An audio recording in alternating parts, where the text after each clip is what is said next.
Thanks for tuning into this episode of Character Creation. I apologize for taking too long to get it out. I know I said that I was going to get one out every week, and I am going to try and strive for that. But over the holidays, well, it's the holidays, so I'm a little slow on that. But hopefully after that, with the new year, we'll be more on schedule. In the meantime, though, to kind of make up for the delay, we did a podcast talking about Dane's first game, which was sort of part of the reason why we were delayed. And so that'll be fun. You can kind of listen to us ramble about various topics and stuff from a DM's perspective, stuff you can do. And I don't know, maybe it'll entertain you and you'll have something to cool you over until next week, which, if everything goes according to plan, there will be another episode of Character Creation. And then after that, we'll have the second episode of DM Workshop. But in the meantime, keep watching and hopefully you'll have more content. Okay. Intro. I do the out. Hey peoples, welcome to Character Creation. This is a show where we're going to teach you how to make a character in Pathfinder. I'm Michael. I'm Chris. I'm Dan. Alright, let's jump right in.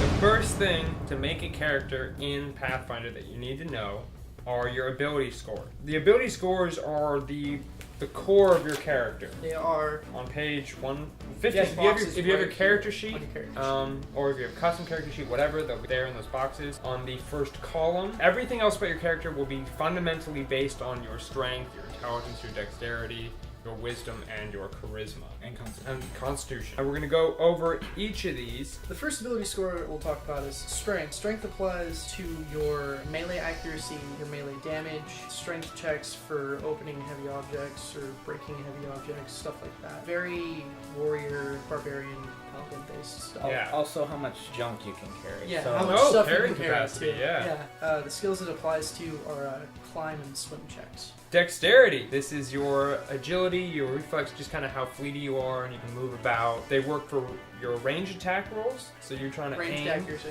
Your armor class, so this is your ability to dodge getting hit.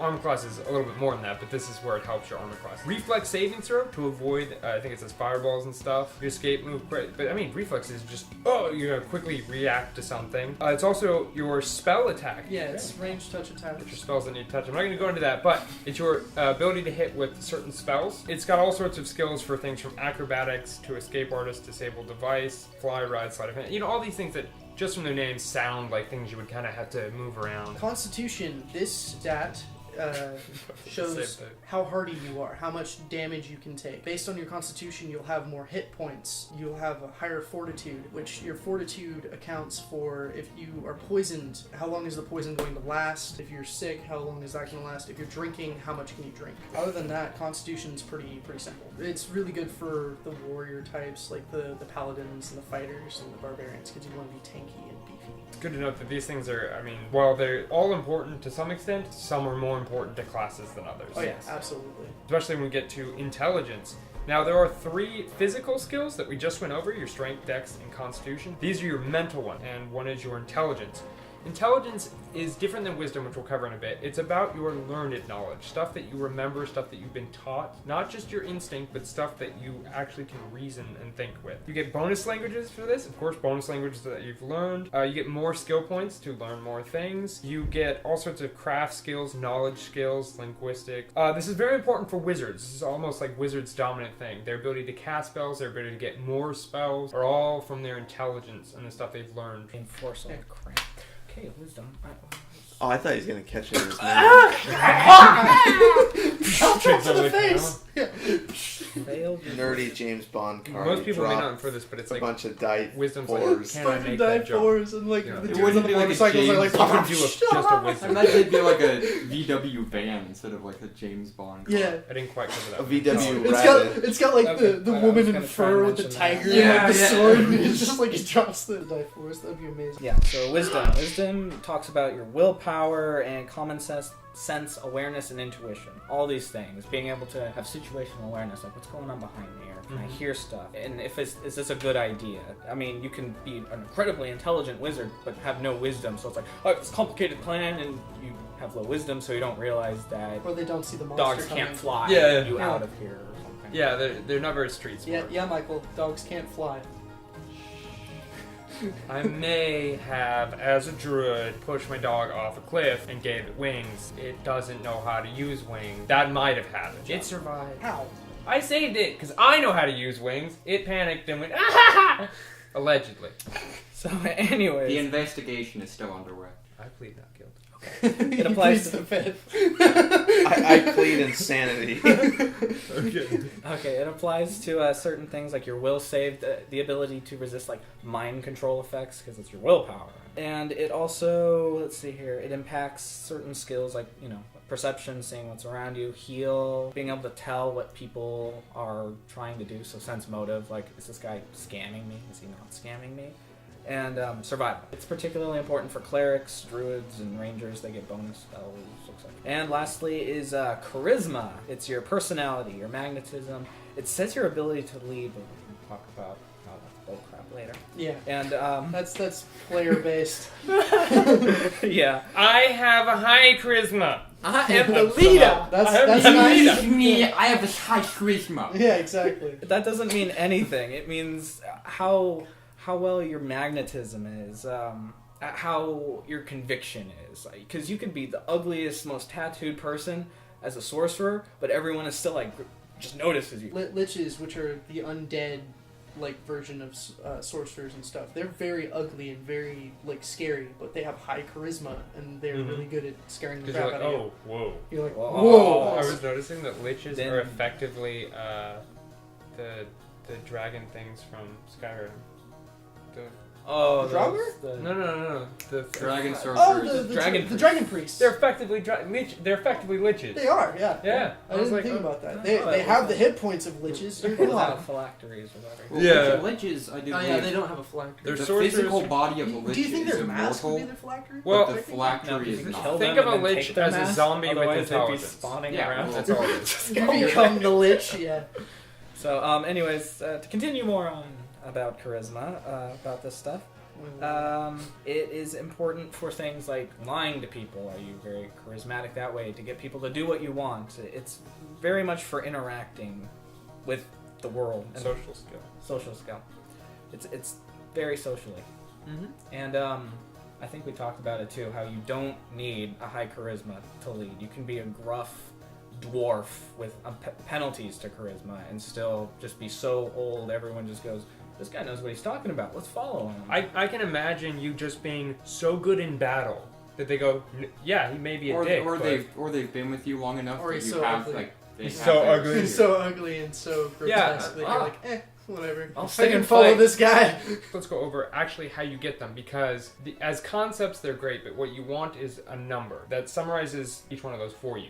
Once you have this number, you can then go on to make the rest of your character. Alright, there are quite a few different ways of generating ability scores. You can roll for ability scores, there's point-buy systems. We will start with the rolling for them. You take 4 dice 6. This is the standard Yeah, this is system. the standard system. You can for look up the Pathfinder. rest if you want, but we're just going to cover this one. You roll them and then discard the lowest number, and then the number generated by the 3 remaining dice is one of 6 ability scores you'll roll. Yeah, you want to do that 6 times. And Yeah. You get 6 ability scores, and then you can take those numbers, those 6 numbers, and put them in each of the ability scores, whichever you want, In whichever place. to that you kind want of to put form your character. An alternate change to this, a slight change, is to reroll ones. them. Yeah.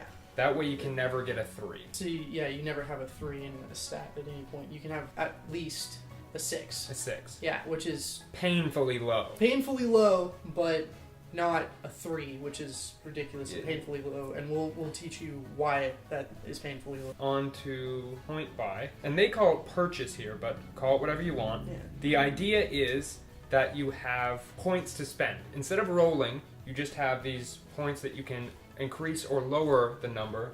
Like if you've ever played Dragon Age 1 or Neverwinter Nights or Knights of the Old Republic, any of those video games, they have a point-buy system for your stats at first, and that's exactly Yeah, what this you'll is. see your character has all the same number, and then you can plus or minus that number with how many points you have. If you minus it, you'll get more points to spend. If you increase it, you'll use up points. Yeah, Basic concept. when you're using point-buy, every single ability score starts at 10, and then you add points to it. In point buy, if you looked at your ability scores, they'd all be 10, 10, 10, 10. And it's very important to state that 10 is normal. It's average. It's not a Your bad commoner. score. It's your common. Yeah. Your completely average at this thing. Your average Joe with average intelligence, average strength. There's Jesus. God. Come on, camera guy.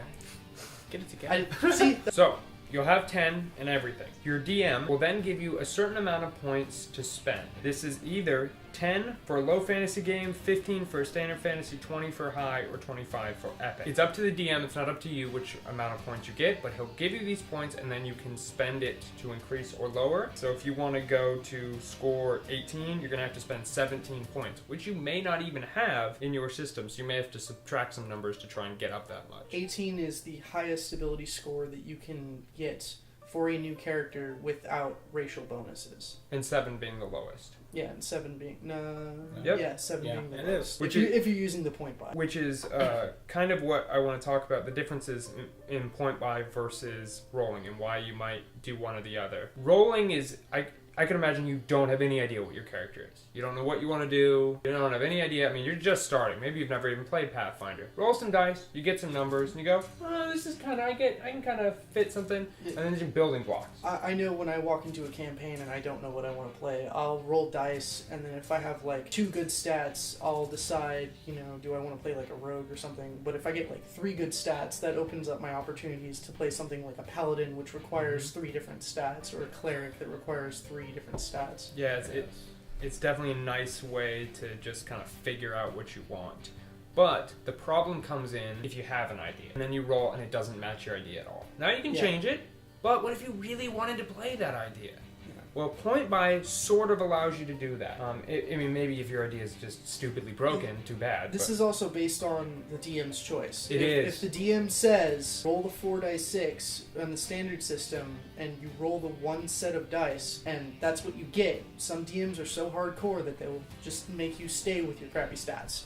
Now, you might be able to convince the DM to do another thing, but ultimately it's up to him. So just be aware this is not in your power as a player. Communicate with your dungeon master when you create your character. Yes. Always. If he is a good Always. DM, hopefully he will listen to you and take that advice. Yeah. But a slight modification to this point buy system that we use for our games, which is instead of using the bizarre score cost as it gets increasingly larger to amounts of points for each increase in score, it's just 1 every time. So instead of going from 10 to 18 as 17 points, it costs 8. Oh, so you start at 10, and then you're given an allotted amount of points, and then you can just put 8 into an 18. Boom, 18. Yeah. You don't get 4 when you minus from 7. You only get 3 because that's 3 less than 10. Yeah. But it's just 1. If you want to take that low stat, if you're like an orc and you just want to play like the dumb barbarian type. Yeah. Yeah. Mm-hmm. It's complete. Yeah.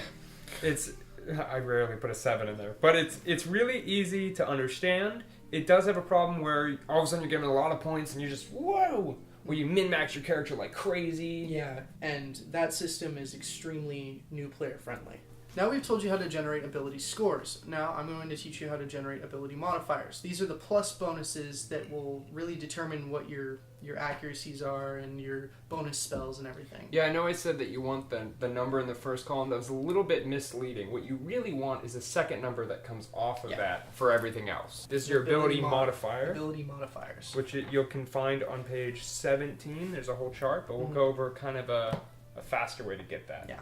How you determine getting an ability modifier is, say you have an 18 in strength. How you determine your ability modifier is you minus 10 divide by 2, round down. And that would be 4. That would be 4. So you get a plus 4 to anything that deals with strength. Whether it be a strength check to push a rock up a cliff, or a plus 4 to your melee accuracy, or a plus 4 to your melee damage. Yeah, that would just real quick, a strength check, assuming that there's no other factors, you're just doing a strength check, your ability to push a rock. That would be you roll your die 20 and add your ability modifier, which is your plus 4. Yeah, your ability and modifier. That's your total. Not your ability score. To beat that check. You don't have a plus 18 to your strength. Yeah, That's ridiculous. You have a plus 4 to your strength. Look at that. That was level 1. Up the cliff. Level 1, just pick it up. Just running a marathon with a boulder. If your DM keeps asking, why you're doing so well. It's because you decided to put the 18 there. 18 in there, yeah. So, no, you didn't roll a Why 35. did you roll a 33 to hit? Yeah, you're level 1. Yeah. Well, my dice are good. Don't blame Those me. are good. Wait, it's not possible. It's not even, it's not, That's not even there's no physically math. Base possible. attack bonus. Well, is I zero. rolled a 32. No. On your 20-sided dice? You gave me the dice. When it comes to odd numbers, say you have a 17 in dexterity, you would minus 10 divide by 2, that would give you 3.5. You have to round down, so you only get a plus 3 to your dexterity. This makes odd numbers a bit of a conundrum because on one hand, they suck because they're not giving you any bonus over their lesser one. But they're also kind of nice in that eventually you'll get the ability, as you level up, to... Every 4 levels, you get an ability point that you get to put into any of these ability scores. Not the ability modifier, the ability score. And then you can turn your odd numbers into even numbers and have bigger bonuses. Yeah. Also, it's nice as a cushion if you get hit with like poison or something, and it's like Oh. -1 to strength. Oh, my 17 went to 16. Still got a +3 bonus. That's a good Yeah. point. I didn't even think about that. Yeah. Alrighty, well, I think that basically gives you the idea of how to get the Ability fundamental... scores. Yeah, the ability scores. That's important.